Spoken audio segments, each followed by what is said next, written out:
A few moments later. Assalamualaikum warahmatullahi wabarakatuh. Puji syukur kita panjatkan kehadiran Allah Subhanahu wa taala karena atas rahmatnya kita dapat berkumpul dalam forum debat ilmiah hari ini. Yang kami hormati dewan juri, para peserta debat dan seluruh hadiran sekalian. Pada kesempatan kali ini kita akan membahas sebuah persoalan yang sangat relevan dengan kondisi politik modern, khususnya di negara-negara Islam. Adapun mosi debat hari ini adalah krisis kepemimpinan di negara-negara Islam terjadi karena politik telah dipisahkan dari nilai-nilai fikih siasat. Mosi ini menarik untuk dikaji karena menyentuh hubungan antara agama, moralitas, dan praktik politik modern. Di satu sisi, ada pandangan bahwa politik yang jauh dari nilai Islam melahirkan krisis moral kepemimpinan.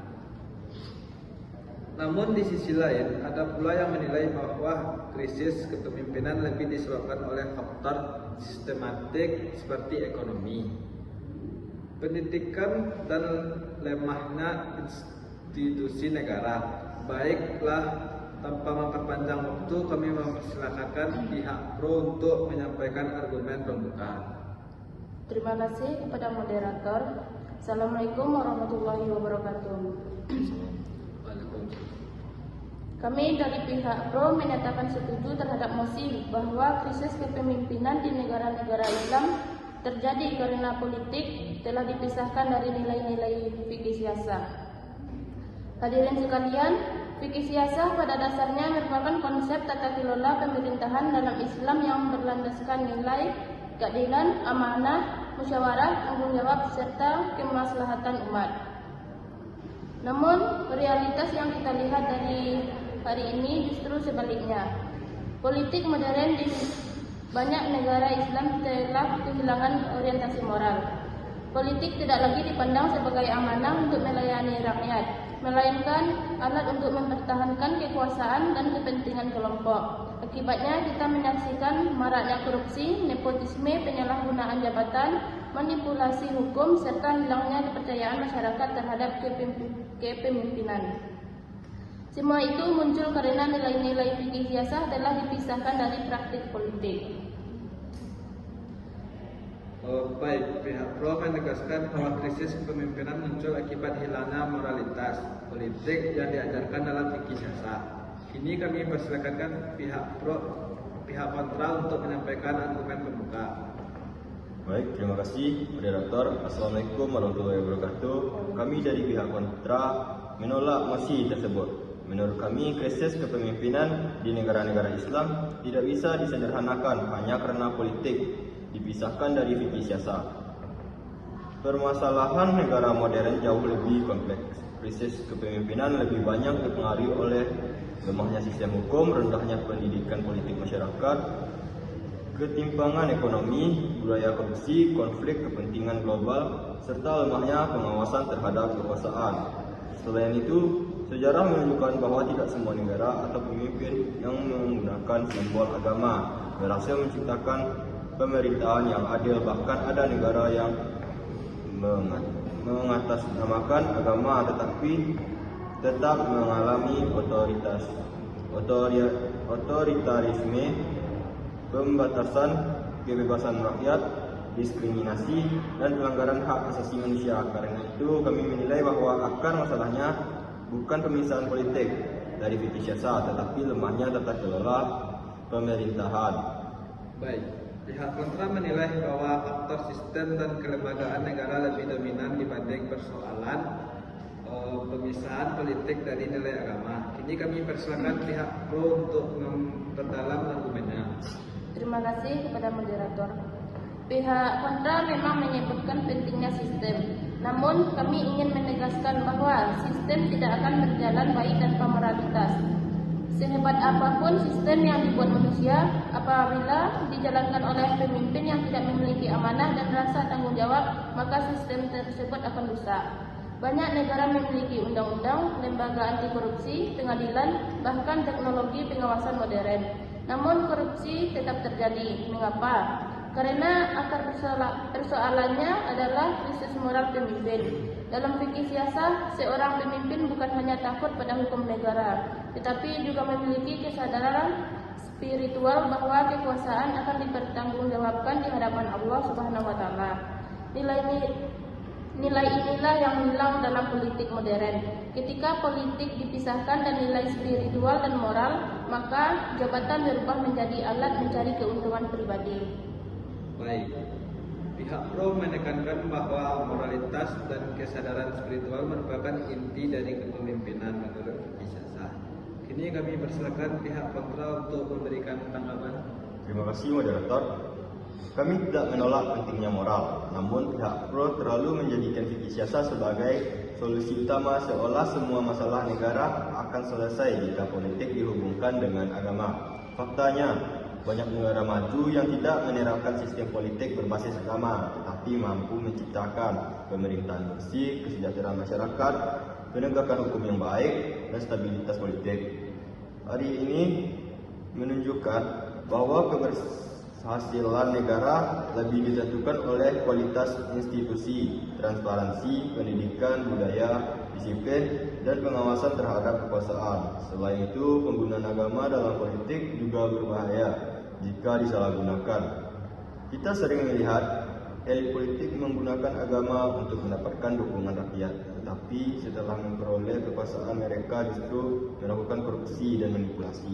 Artinya, membawa agama ke dalam politik tidak otomatis menghasilkan kepemimpinan yang baik. Baik, pihak kontra menilai bahwa simbol agama tidak menjamin terciptanya pemerintahan yang adil. Kini kami persilakan pihak pro memberikan sanggahan. Terima kasih moderator. Kami ingin meluruskan bahwa fikih siasah bukan sekedar simbol agama dalam politik. Fikih siasah adalah seperangkat prinsip etika pemerintahan yang mengajarkan keadilan, persamaan hak, musyawarah, perlindungan rakyat, serta tanggung jawab penguasa. Jadi, ketika kami mengatakan politik dipisahkan dari fikih siasah, maksud kami adalah hilangnya nilai moral dalam pemerintahan. Pihak kontra mengatakan ada negara maju tanpa sistem Islam yang berhasil. Namun perlu dipahami bahwa prinsip yang mereka jalankan sebenarnya sejalan dengan nilai fikih siasah seperti kejujuran, disiplin, transparansi, dan keadilan hukum. Ironisnya, justru sebagian negara Islam meninggalkan nilai-nilai tersebut. Baik, pihak pro menegaskan bahwa inti fikih siasah adalah nilai etis, bukan sekedar label agama. Kini kami persilakan pihak kontra memberikan sanggahan. Terima kasih moderator. Kami memahami penjelasan pihak pro, namun kami tetap berpendapat bahwa krisis pemimpin tidak dapat disebabkan oleh satu faktor saja. Hadirin sekalian, banyak negara Islam menghadapi kemiskinan, pengangguran, konflik geopolitik, intervensi asing, bahkan perang saudara. Situasi seperti ini tentu mempengaruhi kualitas kepemimpinan. Jika semua kesalahan dibebankan pada pemisahan politik dan fikih siasah, maka analisis kita menjadi terlalu normatif dan tidak menyentuh akar persoalan struktural.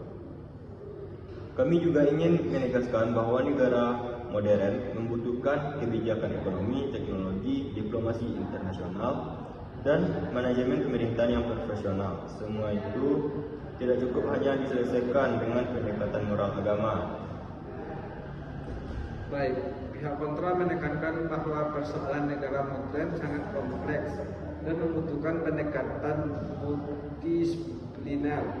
Kini kami persilakan pihak pro menyampaikan argumen lanjutan. Baik, terima kasih moderator. Kami setuju bahwa negara modern memiliki tantangan kompleks. Namun justru dalam situasi seperti inilah fikih siasah sangat dibutuhkan. Mengapa? Karena fikih siasah tidak hanya mengatur hubungan antara agama dan negara, tetapi juga menekankan perlindungan hak rakyat, keadilan ekonomi, tanggung jawab sosial, dan keseimbangan kekuasaan. Krisis terbesar negara-negara Islam hari ini adalah hilangnya kepercayaan rakyat kepada pemimpin. Rakyat melihat banyak pemimpin. Yang pertama, berjanji saat kampanye tetapi mengingkari. Kedua, berbicara tentang kesejahteraan tetapi memperkaya diri. Dan yang ketiga, berbicara tentang rakyat tetapi hidup mewah di atas penderitaan masyarakat. Inilah bukti nyata bahwa politik telah kehilangan fikih siasat. Baik, pihak pro menyoroti hilangnya kepercayaan masyarakat akibat krisis moral pemimpin. Kini kami persilakan pihak kontra menyampaikan argumen terakhir. Terima kasih moderator. Kami ingin menegaskan bahwa solusi terhadap krisis kepemimpinan tidak boleh berhenti pada romantisme ideal tentang politik Islam. Negara modern memerlukan reformasi birokrasi, pendidikan berkualitas, penguatan demokrasi, kebebasan pers, penegakan hukum, dan pengawasan masyarakat sipil. Tanpa itu, semua nilai moral saja tidak cukup. Selain itu, kami khawatir jika fikih siasat dijadikan dasar utama politik negara, maka akan muncul penafsiran agama yang berbeda-beda, konflik ideologi, bahkan potensi diskriminasi terhadap kelompok tertentu. Terima kasih kepada kedua pihak atas argumentasinya yang sangat mendalam dan kritis. Dari debat ini kita dapat memahami bahwa pihak pro memandang krisis kepemimpinan terjadi karena politik telah kehilangan nilai-nilai moral fikih siasat seperti amanah, keadilan dan tanggung jawab. Sementara pihak kontra memperdebatkan bahwa krisis kepemimpinan lebih dipengaruhi oleh faktor sistematik seperti lemahnya institusi negara, ekonomi, pendidikan, dan pengawasan kekuasaan. Perdebatan ini menunjukkan bahwa fikih siasat tetap menjadi kajian penting dalam memahami fenomena kenegaraan masa kini, terutama dalam membahas hubungan antara moralitas, agama, dan tata kelola pemerintah. Demikian debat pada hari ini. Wassalamualaikum warahmatullahi wabarakatuh.